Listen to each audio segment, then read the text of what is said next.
모든 사람이 가장 바라고 원하고 추구하는 것이 행복이죠. 행복을 원하지 않는 사람은 아무도 없습니다. 그리고 이미 사람들은 그 행복을 누리는 길, 행복의 비결을 다 압니다. 그게 뭘까요? 사랑이죠. 사랑이 있어야만 행복이 있다는 걸 모르는 사람은 없습니다. 사랑하면 되는데, 그리고 사실 사람이 살아가면서 사랑 없이 어떻게 살겠어요? 우리가 사랑을 서로 나누고 살고 있는데도 불구하고 행복의 길, 행복의 비결이 사랑인다고 이론적으로 되어 있는데 왜 우리가 행복을 못 누릴까? 왜 행복하지 못할까? 그래서 참 어렵게 생각하죠. 행복을 누린다는 것. 근데 포기할 수 없어요. 왜? 모든 사람은 이것을 목표로 삼고 살고 있기 때문에 행복 누리는 것, 사랑하는 것 포기할 수 없잖아요. 왜 우리의 사랑이 온전치 못해서 행복의 길이, 그 비결이 사랑이 있음을 알면서도 그것이 이루어지지 못할까? 가장 큰 원인을 먼저 찾아야 됩니다. 여러 가지 원인이 있겠습니다만 가장 큰 원인은 첫 단추를 잘못 꽂으면 우리가 아무리 애쓰고 노력해도 모든 것이 허사가 되죠. 첫 단추가 뭡니까? 만물의 근원이신 하나님, 모든 것의 주자가 되시는 천지를 지으신 하나님, 그 하나님을 사랑해야만 합니다. 하나님이 이 세상을 지었다는 걸 누가 말합니까? 라고 말할지 모르지만 여러분 그걸 다 떠나서 왜 우리가 하나님을 사랑해야 하느냐? 우리가 하루를 시작하는 첫 시간부터 마지막 시간까지 눈을 뜨면서부터 누리는 것이 하나님의 사랑이에요. 하나님을 섬기든지 안 섬기든지, 하나님 믿든지 안 믿든지, 교회를 다니든지 안 다니든지, 예수님 그리스도의 사랑에 대해서 알든지 모르든지, 하나님은 모든 사람에게 하나님이 우리를 사랑하시기 때문에 자연의 혜택 주시고 모든 사람이 그 축복을 누리게 해주시고 있어요. 우리가 믿음을 가졌든지 안 가졌든지 간에 우리가 행복하려면 우리에게 계속해서 이런 것을 베푸시는 하나님을 사랑해야지 마땅한 겁니다. 여러분 첫 단추를 잘 끼우고 인생을 사시길 간절히 바랍니다. 야훼 하나님을 사랑하십시오. 행복을 누리는 길은 사랑인데 오늘 첫 번째 여러분 말씀드리고 싶은 것은 행복을 누리는 길인 사랑은 교통이다. 교통, 오고 가는 거예요. 사랑이 오고 가야 행복이 있습니다. 교통을 원활하게 하기 위해서 통행을 우리가 잘하게 만들어 놓습니다. 그래서 교통이 원활하게 하기 위해서 일방통행을 만들어 놨어요. 네, 여러분 일방통행은 통행일 뿐이지 교통이 안 되잖아요. 가는 길은 쉽게 가는데 오는 길이 어려워요. 오는 길이. 그리고 오는 길을 찾으려면 힘들어요. 시에서, 도에서, 나라에서 일방통행길을 정해놨는데 모르는 사람이 가면 오히려 고생을 하잖아요. 일방통행은 교통이 될 수가 없어요. 통행은 되는데 우리는 잘 생각해야지 됩니다. 많은 사람들이 통행만 생각해요. 사랑 주고 내가 해야 할 일을 하고, 근데 오고 가는 것은 잘 생각하지 않아요. 우리가 사랑을 해나가면서 제일 중요할 것은 뭐냐면 오고 가는 것이다. 여러분 사랑의 일방통행이 뭐예요? 짝사랑이잖아요. 짝사랑만큼 가슴 아프고 불행한 사랑이 어디 있습니까? 나는 사랑하는데 상대방은 나를 사랑하지 않아. 굉장히 가슴 아프잖아요. 사랑하는 사람이 너무 힘들어. 근데 사랑받는 사람도 힘들어. 나중에는 뭐 어떻게 해요? 신고해. 나를 정말 지겹도록 쫓아다닌다. 스토커가 나타났다. 사랑인데 굉장히 불행한 결과가 오잖아요. 그런데 여러분 에로스적인 사랑에만 일방통행의 짝사랑이 있는 게 아니라 어쩌면 우리가 말하는 사랑은 다 일방통행, 교통이 아니라 일방통행이라는 거죠. 내가 생각하는 대로 내가 그냥 사랑을 줄 뿐이고 내가 사랑했다고 말하는데 사실은 그것이 한쪽 일방통행적인 사랑일 때가 있습니다. 신앙생활도 많은 분들이 이렇게 통행만 생각합니다. 하나님 예배 드렸고 기도 드렸고 내 나름대로 말씀을 지켰고, 그런데 하나님과 더불어 교통하는 것에 사람들이 굉장히 힘들어합니다. 그래서 예수 믿고 하나님을 섬기는데 기도하기가 힘들다 그러고 예배 시간 조금만 길어지면 짜증을 내잖아요. 왜? 사랑에 대한 이해가 잘못됐기 때문에요. 예배도 교통이고요, 하나님과의 사랑도 교통이고 교제라고 말하는 이 교통이 이루어져야만 합니다. 여러분 삶 속에 교통이 풍성하시길 간절히 바랍니다. 제가 우리 손녀가 너무 이뻐서 우리 지우를 보기만 하면 쫓아가서 안고 싶고 전화를 하면서도 그냥 너무너무 이 마음을 내가 어떻게 표현을 해야 할까 잘 모르겠어요. 근데 제가 지우야 그러면 지우가 할아버지 하고 쫓아올 때가 있는데 나는 계속 안고 싶은데 얘는 안겨 있으면 그 다음에 떠나고 싶은 거예요. 밀어냅니다. 제가 이뻐서 볼에다가 입 맞추고 비비면 할아버지 수염 때문에 아프다고 그러다 아주 울어요. 그 나무가 마음에 섭섭합니다. 내가 저를 이렇게 사랑하는데 왜 이러지? 그게 뭡니까? 아까도 말씀드린 것처럼 나만 좋아하면 소용없는 거예요. 상대방이 받아줘야지 되잖아요. 내가 그 아이가 내 사랑을 받을 수 있도록 어떻게 해요? 그 아이의 마음을 열어주고 그 아이가 원하는 것을 해주는 거예요. 그래서 장난감을 가지고 먹을 것을 가지고 그래서 마음을 사고 한번 하나 줄래? 할아버지 한번 올래? 이렇게 해야 하는데 이쁘다고 덥석덥석 안 하면 소용이 없는 거죠. 우리의 어린아이 상대뿐 아니라 모든 사람들을 대할 때 그렇습니다. 그래서 이 사랑의 교통이 끊어지면 문제가 생기는데 우리는 사랑의 교통을 끊는 얘기를 너무나 쉽게 합니다. 뭐야? 안 돼, 싫어, 못해, 원하지 않아, 나하고 생각이 달라, 내 취향이 아니야, 너무나도 쉽게 얘기합니다. 그러다 보니까 어떻게 해요? 늘 교제하고 교통이 이루어져야 하는데 그런 말들 때문에 마음이 다치고 섭섭함이 옵니다. 한번 따라해 보시겠습니까? 그럴 수 있지, 일리가 있는 말이야, 내가 원하지 않지만 한번 해볼게. 아마 중요한 얘기입니다. 여러분 너무나도 쉽게 못해, 안 해, 싫어, 나랑 달라 이런 말 하지 않습니까? 나하고 다르면 틀린 게 아니에요. 다를 수 있잖아요. 그러니까 한번 해볼게 하는 것이 필요하죠. 재미있는 얘기를 하나 드릴까요? 남편과 아내가 같이 서로 평생을 사는데 내가 싫어하는 게 있어요. 아내가 싫어하고 입에 대기도 싫고 냄새도 싫은 것이 있어요. 남편은 그걸 좋아해요. 그러면 아내가 그걸 싫어하면요, 남편은 평생 못 얻어먹잖아요. 그러니까 밖에 나가서 먹고 들어옵니다. 그러면 아내가 알아차리고 뭐라고 하면 냄새도 맡기 싫다는데 왜 먹고 그런 걸 먹고 다니냐고. 좋을 때는 그러고 지나가는데 나중에 이제 문제가 생기면 어떤 정도까지 나오는 줄 아세요? 나는 평생토록 먹고 싶은 것도 못 먹고 당신 때문에. 그럼 부인은 그 말을 들으면서 화가 나는 거예요. 왜? 아니 그거 하나 외에는 내가 자기를 위해서 맨날 뭐 음식 해주고 해준 거는 하나도 말 안 하고 그것 하나 못 먹었다고. 저 참 아주 싸가지 없네. 웃은 얘기지만 여러분, 남편이 싫어서 못 먹는 것도 그래, 나는 냄새도 싫지만 당신이 원한다면 내가 만들어 줄게, 원하면 나도 한 입 먹어볼게, 이것이 필요하지 않겠느냐. 교통하자. 상대방이 아프다면 아프다고 인정해주고 답답하면 답답하다고 인정해주고. 부인이 뭔가 우물합니다. 당신이 부족한 게 뭐가 있다고, 나 같은 남편 어디서 만났다고 그렇게 얼굴에 인상을 쓰고 부정하고 있고 감사가 없고. 물론 그런 마음도 들 수 있겠지만 내가 많은 것을 해줬는데도 불구하고 뭔가 아내가 편치 않으면은 무엇 때문일까 생각하고 그 마음을 헤아리려고 하는 교통이 필요하다는 겁니다. 여러분, 사랑의 길, 행복을 누리는 길, 사랑의 제일 첫 번째는 교통이 이루어져야지 돼요. 여러분 신앙생활도 교통이 있어야지 돼요.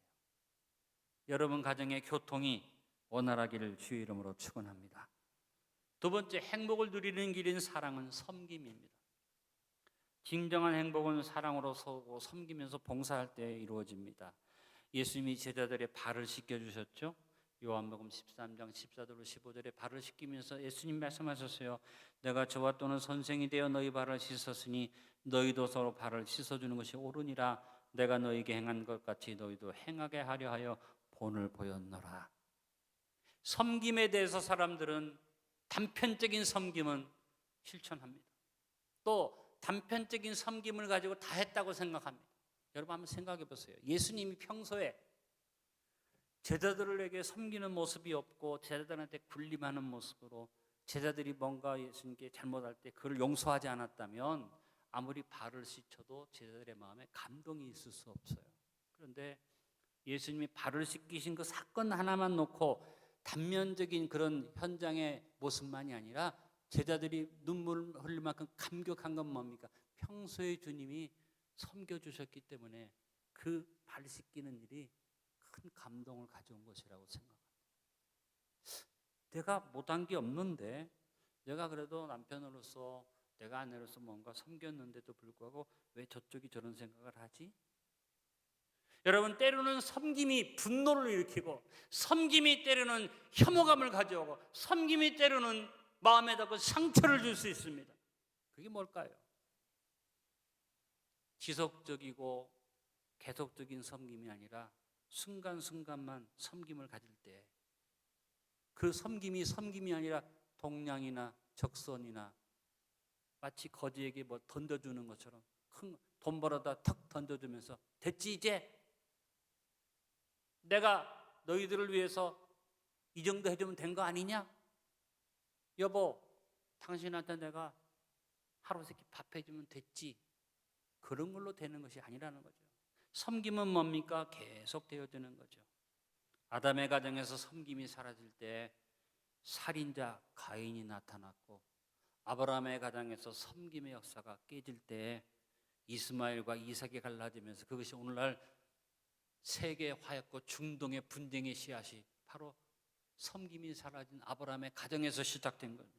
그러나 마리아의 섬김과 요셉의 섬김이 조화를 이루어서 서로 감싸주고 서로 부족을 덮어주고, 요셉이 처녀가 아이를 뵌 것에 대해서 감싸는 섬김의 마음을 가졌는데, 그 섬김의 가정 속에 예수님이 섬김의 주로 오셨습니다. 여러분의 가정이 섬김이 살아있다면 주님이 여러분을 통해서 섬김의 역사를 이루어 가실 줄로 믿습니다.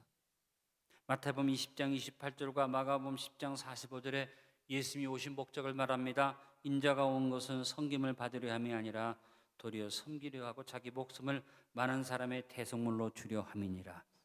진정한 섬김, 목숨까지 주셨던 주님이 우리에게 본을 보여주셨는데, 오늘 나는 무슨 섬김으로 살아갈 것인가 한번 생각해보고 실천합시다.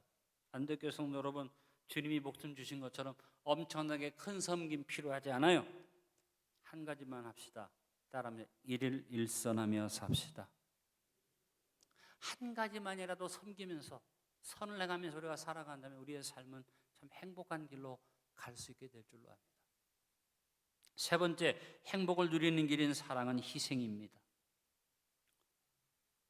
희생의 역할이 없이는 행복한 일이 이루어질 수 없습니다.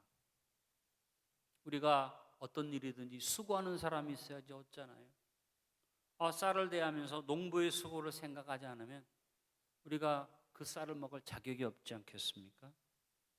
그런데 희생이 어떤 희생이 해야지 됩니까? 내가 희생해. 나는 쓸 것도 못 쓰고 시간도 내 마음대로 못 쓰고 나는 희생적인 삶을 살아. 그런 희생은 사실은 아무런 열매를 맺을 수 없습니다. 희생하는데 기쁨으로, 자원하는 마음으로. 그래서 평생을 희생했는데도 부모님이 말합니다. 얘들아, 미안하구나. 내가 너에게 해준 것이었구나. 자기는 먹고 싶은 건 안 먹고 쓰고 싶은 건 안 쓰고 자녀를 위해서 줬어요. 그런데도 미안하고 그런데도 부족하다고 생각하는 이 부모님의 희생이 그 자녀를 큰 사람으로 만들 줄 압니다. 어떤 것이든지 노력을 하지 않고는 좋은 것도 얻을 수 없습니다. 희생을 마다하지 않고 최선을 다할 때 최고의 것을 누릴 수 있는 것입니다. 예수님께서는 우리를 위해서 희생의 사랑을 보여주셨죠. 순간적으로 십자가를 지신 게 아니고, 십자가를 그냥 방금 급제되듯이 만들어 지신 것이 아니라 그 십자가를 지기 위해서 희생, 하늘 보좌를 버리는 희생을 가지고 이 땅에 오셔서 이 땅에 사는 동안에 가난한 자, 병든 자, 힘든 자를 위해서 머리둘 곳도 없고 거처도 없이 사시다가 마지막 생명까지 다 주셨잖아요. 주님이 우리에게 주신 희생. 근데 여러분 삶 속에서 크고 작은 희생이 있어야만 우리가 사는 것처럼, 예를 들어서 노동자의 희생이 없이 기업이 살아날 수가 없고, 기업가가 희생이 없이는 노동자에게 풍성한 삶을 줄 수 없는 그런 것들 외에도 진짜 우리의 가장 작은 삶 속에서 희생이 있을 때 그것이 행복의 길을 가져온다는 것을 기억합시다. 언젠가도 이 간증을 한번 여러분이 나눈 적이 있습니다만 남미 브라질 오지에 가서 선교를 했던 멜랜드 선교사 부부 얘기가 있습니다. 이 선교사님 부부가 브라질 깊은 산골에 들어가서 선교한 평생을 살았는데 의사였어요. 그들이 가서 인디안 마을에 들어갔는데 멜랜드 선교사 부부를 인디안들이 백인이 왔다 그래서 백인이 왔다. 별로 백인을 좋아하지 않는 인디안들이 그래서 경계를 두었습니다. 한 3, 4년 지난 다음에 의료 선교를 열심히 하고 병도 고쳐주고 하니까 인디안들이 부릅니다. 백인은 백인인데 존경하는 백인, 존경받을 백인이다. 많이 가까워진 거죠. 10년이 넘었었습니다. 인디안 말도 배우고 인디안 음식도 다 먹고 그래서 격이 없이 지냅니다. 가족처럼 지냅니다. 그럴 때 인디안들이 말합니다. 백인이 인디안이 왔다. 백인이 인디안이라고 그랬습니다. 어느 날 부상당한 어린이가 고름이 꽉 차서 왔는데 이 고름을 어떻게 할 수가 없어서 멜랜드 선교사 부부가 번갈아 가면서 입으로 고름을 빨아서 빼줬어요. 발을 깨끗이 치료했습니다. 이것을 본 인디안 부모가 눈물을 흘리면서 감격하면서 소문이 났습니다. 그 다음에 그 동네 사람들이 멜랜드 선교사 부부를 부른 게 있습니다. 하나님이 보내주신 사람이다. 여러분, 뭐 엄청나게 이렇게 선교지에 가서 큰일을 하는 그것이 아니라 우리 삶에서 아내와 남편과 서로 나누면서 서로 하나님이 주신 사람이다. 이렇게 할 수 있으면 이 가정 행복한 가정인 줄로 압니다. 행복을 누리는 네 번째 길은 격려입니다. 사람은 용기와 격려가 필요한 존재입니다. 그런데 여러분, 사랑이 뭘까요? 용기와 격려를 주는 게 사랑이라고 생각합니다. 서로 용기와 격려를 줄 때 그 사랑이 아름다운 사랑이 꽃피죠. 어제 우리 아들 부부가 저희를 점심을 초대를 했습니다. 같이 식사를 하는데 식사하면서 전화가 왔어요. 윤미가, 아빠 우리가 못 내려서 미안해요. 점심 맛있게 드시고 선물 잘 받으세요. 저희가 돈으로 보냈는데 아마 오빠가 다 준비했을 거예요. 맛있는 음식을 먹으면서 솔직히 많이 못 먹었습니다. 아이들 앞에서 제가 어떤 말을 하진 않았지만 내 마음에 감동이 있어서 그래서 마음속에 굉장히 고마운 마음으로 눈물이 다 나오는 마음을 가졌습니다. 그리고 생각해 봤습니다. 그래, 내가 너희들을 위해서 앞으로도 내 모든 것을 다해서 너희들을 위해서 좋은 아버지가 돼야겠구나. 용기를 주고 격려를 주는 일들이 필요하지 않습니까? 서로 사랑하라는 이 말이 무슨 말일까요? 서로 기쁨과 즐거움을 주라는 말일 겁니다. 또 우리 윤미가 전화가 왔어요. 아빠, 내가요 아이를 기르다 보니까 엄마 아빠가 나를 정말 사랑한다는 걸 느끼고 그래서 고마워서 전화했어요. 그래서 뭐야? 했더니 지우가요 너무 고기를 좋아해요. 그래서 다른 안 먹어 맨날 고기 그런데요. 내가 지우를 보면서 막 마음속에 짜증이 났어요. 얘는 고기만 좋아하고 그냥 아유. 그러고 나서 생각해 보니까 내가 얼마나 고기를 좋아합니까? 그래서 그냥 고기 했는데 한 번도 엄마 아빠는 나보고 고기만 찾는다고 화를 내신 적이 없고요. 지금도 내가 포항 내려가면 아빠가 꼭 고기 먹으러 갈까 그러잖아요. 그래서 너무너무 감사하게 생각해요. 농담이 아니라 진심을 담아서 그런 전화를 하는 걸 보면서 저도 또 용기와 격려를 얻은 게 뭐냐면 우리 딸이 나를 놓고 좋은 아버지로 생각하는구나. 여러분, 크게 작은 얘기지만 내 마음에 그런 걸 느꼈을 때 부모님에게 아니면 자녀에게 용기를 주는, 격려를 주는 그런 사랑의 용기의 격려가 우리 삶 속에 있기를 바랍니다. 예수님께서 제자들을 어떻게 대하셨습니까? 베드로를 놓고 야 네가 나를 모른다고 3번이나 부인했고 내가 너한테 미리 말했잖아. 근데 네가 그럴 수가 있느냐? 그렇게 말하지 않았어요. 베드로에게 주님이 너 나 사랑하지? 그럼요 주님. 그래, 내가 너를 믿어. 내 양을 자라. 내 양을 먹이라. 여러분, 우리 예수님 참 멋있는 분이에요. 자기의 전부를 희생하면서도 그 희생을 해서 세운 제자에게 용기와 격려를 주셨습니다. 여러분 가정에 한번 생각해 보십시오. 여러분은 자녀에게, 여러분은 부모에게, 여러분 가족에게 어떤 사람입니까? 용기를 꺾고 내가 아니면 누가 너한테 이런 말을 하겠느냐고 막 공격적인 말을 하는 그런 가족입니까? 아니면 내가 다 알지만 용기를 주는, 그래서 덮어주고 위로해주고 용기를 주는 가족인지, 저는 여러분이 서로 격려와 위로를 주는 그런 사랑의 길, 행복을 누리는 길을 걸어갈 수 있기를 바랍니다. 다섯 번째, 행복을 누리는 길인 사랑은 책임입니다. 하나님이 우리를 사랑하신 사랑의 가장 큰 것이 뭐냐면 하나님의 사랑은 책임을 지는 사랑. 그래서 책임을 지기 위해서 자신의 전부를 우리를 위해서 주셨어요. 많은 사람이 사랑 말하는데 뜨거운 마음도 있고 사랑을 나누고 하는데 책임이 없는, 여러분 책임이 없는 사랑이 뭐죠? 불륜이죠. 책임이 없습니다. 의무감도 없고 거기에 대한 따르는 책임도 없습니다. 법적 책임도 없고 실제적인 책임도 없습니다. 그건 여러분 사랑이라고 볼 수 없죠. 우리 젊은이들이 착각하면 안 됩니다. 책임이 없는 사랑이 얼마나 무서운 건가를 알아야지 됩니다. 어떻게 보면 억지로 사는 것처럼 느껴질 만큼 책임이 나를 짓누르고 내가 의무를 다해야 한다고 생각해서 야 이렇게 살아야지 할지 모르지만 그것이 행복이에요. 그것이 사랑을 이루는 길입니다. 책임을 다하는 일이 필요합니다. 그래서 부모에게 순종하고 긍정하고 자녀를 잘 양육하는 책임을 다해야지 됩니다. 빌립보서 2장 4절에 주신 말씀을 기억합시다. 각각 자기 일을 돌볼 뿐더러 또한 각각 다른 사람들을 돌보아 나의 기쁨을 충만하게 하라. 먼저 해야 할 일, 자기 일을 돌보고 자기의 책임을 지고 그 다음에 남을 돌볼 수 있다는 그 교훈을 우리는 잘 생각해야만 합니다. 여러분, 가정에서 여러분이 마땅히 져야 할 책임을 짐으로 여긴다면 그 가정은 행복을 이룰 수가 없습니다. 대한민국 국민이라면 대한민국 국민의 책임을 기쁘게 생각해야 하는데 대한민국 국민의 책임을 소홀히 생각해서 탈세하고 탈법하고, 정말로 안타까운 것은 대한민국을 대표하는 직책을 받는 사람이 자동차 벌금 스티커가 제 기억으로는 100 몇 장이 밀린 사람이 있다는데 뭐 그런 것 가지고 하느냐, 그런 사람은 세워놓으면 안 되지 않겠어요? 가장 기본적인 책임도 다하지 않는 사람이 어떻게 나라와 민족을 위해서 책임을 질 수 있겠습니까?